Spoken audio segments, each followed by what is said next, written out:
Hello and welcome to Speak Up, Listen Up, Follow Up, the podcast from the National Guardian's Office. This October, the National Guardian's Office celebrates our 6th annual Speak Up month. Our theme for this year is Breaking Freedom to Speak Up Barriers. As part of the Awareness Month, we'll be hearing from guests with their own Speak Up stories and reflecting on how we can break the barriers they faced to make a better and safer speaking up culture across healthcare in England. In this episode, Dr Jayne Chidgey-Clark, National Guardian for the NHS, will be in conversation with Dr Patricia Mills, a consultant in anaesthesia and intensive care medicine at West Suffolk Hospital NHS Trust. Patricia Mills spoke up about the inappropriate and dangerous behaviour of a consultant anaesthetist at the Trust. But instead of her concerns being acted upon, she was accused of troublemaking, libelling the doctor, and trying to undermine the hospital's medical director. When someone wrote an anonymous letter to the patient's family about the anaesthetist's behaviour, Dr Mills and 6 other medical staff were singled out in the efforts to try and identify the sender. They were subjected to a disciplinary process and demands of fingerprints and handwriting samples. Dr Mills was exonerated in an independent review, and the hospital since has apologised to her and the other staff involved. But she described how the experience made her ill and feared for her job. I think that you can try and rehabilitate people, you can try and make them understand why freedom to speak up is so important.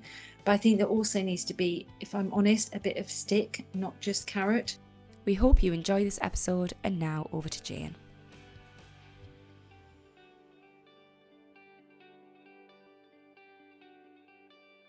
Patricia, welcome to this episode of our podcast, and it's a real privilege to have you here today. I know that we have spoken in the past. You have come and talked to the office and indeed to our Speak Up Partnership group and shared some of your learning from your experience, and that's really what we wanted to talk a little bit about today. So I wonder if I can just kick us off, Patricia, by asking, what does freedom to speak up mean to you? Well, I would say what it means to me has changed over time and with my experience. I think initially it for me meant that if you felt uncomfortable about anything that you saw in your place of work, that it was reasonable to raise concerns about it. And if those concerns were found to be, not actually something that was worrying, or in fact what you'd seen or what you heard you had misconstrued, then you would be dealt with kindly and fairly, but you felt that you would have done the right thing. I think over time, freedom to speak up has meant to me that actually you have to be quite brave, and I wish that wasn't the case. I wish that it was just a completely normal part of our everyday practice, and just the way organisations work, that they're expecting people to come to them with concerns or worries and either have those allayed appropriately or acted upon, and you'd be told what action is going to be taken. But for me, I think the term in my mind has evolved over time. Yeah, and I really understand that, because your experience is something that shouldn't happen. When people speak up, as you say, the expectations and how you described initially shouldn't be something that takes huge courage, because it should be something that we can do as doctors, nurses, managers, pharmacists, whatever role in the health system we work. That we can with good intent speak up in a compassionate and in a concerned manner. Bearing in mind that sometimes, yes, you said it yourself, sometimes, we might not get things quite right. And that's fine. We're not doing it out of malicious intent. We're doing it for ultimately patient safety. It is about that intent, isn't it? And when someone speaks up to us, that even if it's a difficult message, it's received with with a good intent as well, and it's received as a gift. I mean, we talk about that, but often when I talk to people who have spoken up and suffered severe detriment, then it's clearly not being taken as a gift, and the implications for individuals is not good. I just wonder if it might be helpful just for our listeners to explore a little bit about the barriers to speaking up from your perspective. What barriers did you face, and what barriers do you think still do that we really need to be addressing in our healthcare system to make it safer? I'm going to be very frank. I think one of the barriers that I've faced in my organisation is that we've been rated outstanding by the CQC. And I think that actually became problematic ultimately, because there was a firmly held belief that we have been told we were outstanding, therefore we were, and that comments that or questions that were raised about some of the practices were seen to perhaps threaten that status. And certainly it was incredibly disappointing for me to realise that things that myself and my colleagues eventually raised through the CQC were fed back directly to the trust in a way that, despite it was cloaked in some degree of anonymity, it was quite clear where the concerns had come from.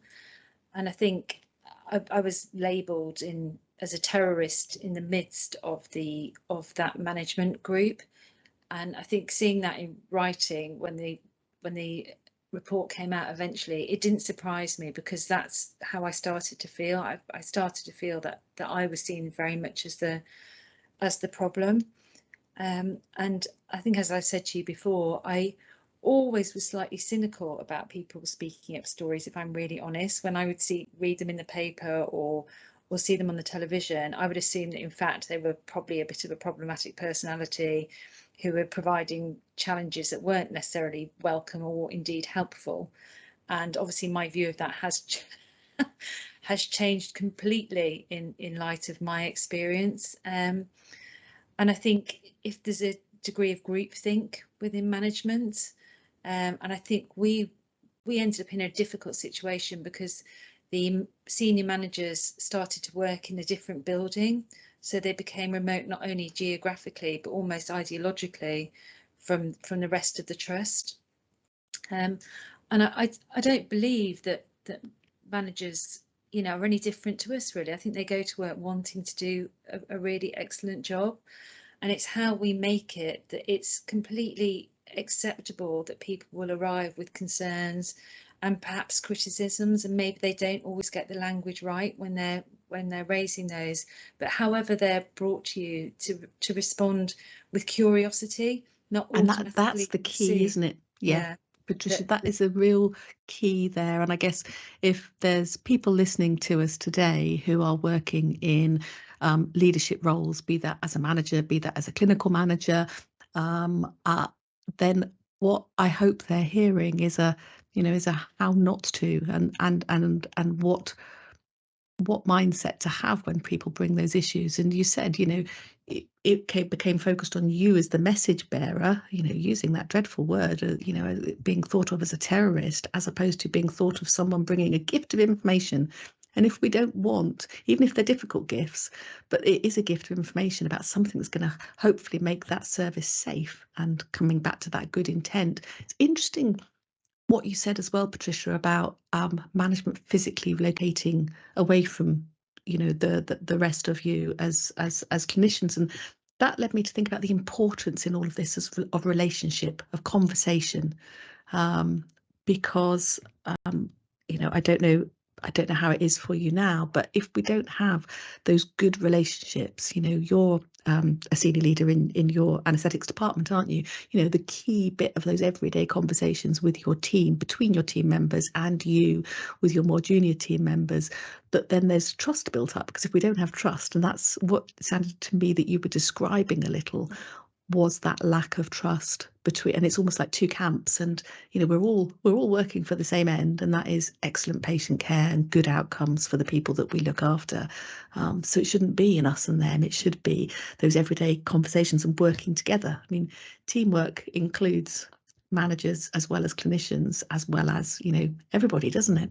Yeah, absolutely. Now, I think it's really difficult because in the current financial climate, that managers are often seen as people who are obstructing us in doing things that we want to do, that have got a cost pressure, or require, you want some financial investment for a service improvement, or in fact even just to keep the bare bones of the service going. And so it's really difficult when they're consistently having to give us negative messages. I think that places in a position that's not enviable.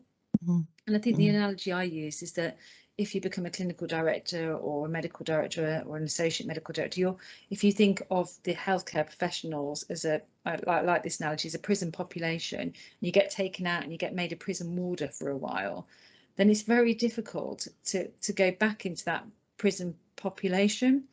And I just think somebody once described that to me, and certainly that was my experience, because you felt like you were straddling two camps and not always getting it right. And I thought it's such a shame that that's how it can still be perceived, that you're either one or the other and you can't ever successfully be both. And I really genuinely don't know how we overcome that. I think that's a real challenge, particularly I think because the nature of the messages that the managers are often having to tell us are things that we don't want to hear. Absolutely. And if there's that us and them type approach, that is not going to be supportive of a good speaking up culture, is it? That's going to be, yet another barrier. I'm really struck by that analogy. I'm really struck by it. Patricia, I wonder what you feel. What are some of the levers that we have? What change can we really strongly put in place to start turning the tide on some of this culture change? Making speaking up business as usual is something we've talked about for a very long time, is talked about across very many other industries. And yet your experience and current experiences in the media, again, show that we are a long way still from that happening. Have you got any thoughts as to what you think would make the biggest difference? So I think that where somebody has spoken with a genuine concern and has had significant detriment as a result of that, I think that you can try and rehabilitate people, you can try and make them understand why freedom to speak up is so important. But I think there also needs to be, if I'm honest, a bit of stick, not just carrot. So if you see people who have, really, I think, led to suffering of other people, and I'm not just talking about myself, about other clinicians and other groups of clinicians, it's quite hard to then see them move on to different jobs in the NHS or retire when it gets difficult. And there appears to be no consequence for failing to recognise how important speaking up is. That's my personal experience, that when I look at the board, who have now nearly all gone, nobody really ultimately was held accountable. And I think, if you're meeting as a group of senior NHS England leaders, and there's no talk about, well, actually, if we don't take this seriously, if we don't recognise what a threat this is to patient safety, then people, I don't think, will engage with it. They won't. I don't want people to fear the consequences or won't recognise how serious it is if you fail to listen. And as you've alluded to, you only need to look in the recent press stories to see how important it is that people are listening and engaged with an open mind, even if it's really uncomfortable to hear.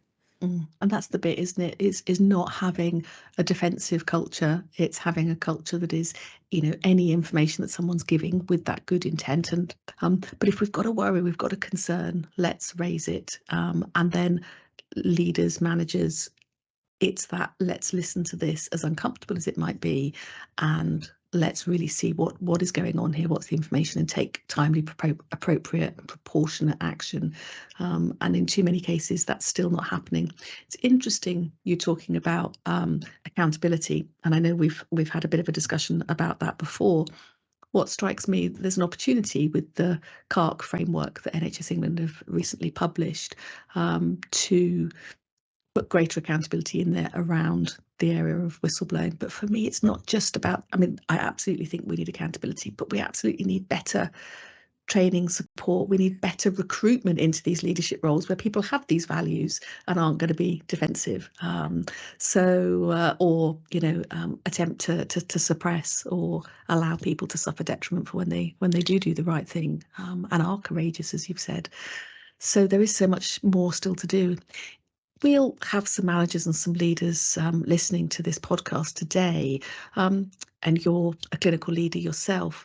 How would you say to them, what's the most important thing to help them embed a really good speaking up culture in their team. So yes, we want it organisational, but let's talk about it at team level. So I think it's really important that there's not a hierarchical structure.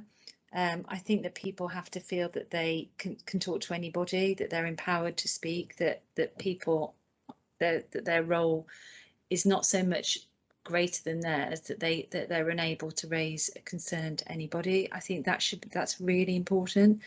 And I think also that you all need to almost co-locate, to be working together, and it's as much on medics to have a greater understanding of the pressures that the managers are facing. And often I think we're a little bit guilty of saying, but we need this, whatever investment it is, without necessarily being cognizant of what the implications are perhaps for another patient group, if that's what we're demanding. So there's a lot about communication between both sides. And I would say the most important thing, if somebody speaks up to you, you've always got to approach it with, I think this is a genuine concern, rather than whatever you know about the individual, whatever you feel about the individual. You need to be able to put all that to one side, and your absolute first assumption is they are coming to you because they're concerned about patient safety or patient welfare. They're not coming to you from a place of malintent. Yeah, that is key, Patricia. And when you talk about seeing things from other perspectives, it reminded me of that phrase, don't judge someone until you've walked a mile in their shoes. And so I wonder if there's some messaging here today, you've said it, to understand where our colleagues are coming from, whether they're another profession and the pressures on them, as nurses, or in your world, operating department technicians, etc., or whether they are in a managerial role, non-clinical managerial role, and them understanding the pressures that you're under, as doctors, nurses, etc. So that walking a mile in other people's shoes, because if we understand each other more and where we're coming from, and we've got better dialogue, better conversations, we're going to build that trust, and it is less likely that then people aren't going to speak up. They're going to feel they can't, or that when they do, they're more likely to be heard. Yeah, I think that's a really valid point, and it's about trying to understand what is motivating the other person. I think, and I'm really believing that they are doing it with the best of intention rather than anything else. I think if that's your starting point, you're going to find it very difficult to go wrong. I think further down that speaking up pathway, if you keep referring yourself back to that. Thank you, Patricia. Thank you so much for taking the time this morning to talk to me and to talk to our listeners. It's really appreciated, and thank you for all you're doing in your work. It's been great to have you on the podcast. Thanks, Jayne. Thank you for listening, and I hope you've enjoyed this episode. Make sure you're subscribed so you never miss an episode. We welcome your feedback, so please like, rate and comment. Thanks for listening.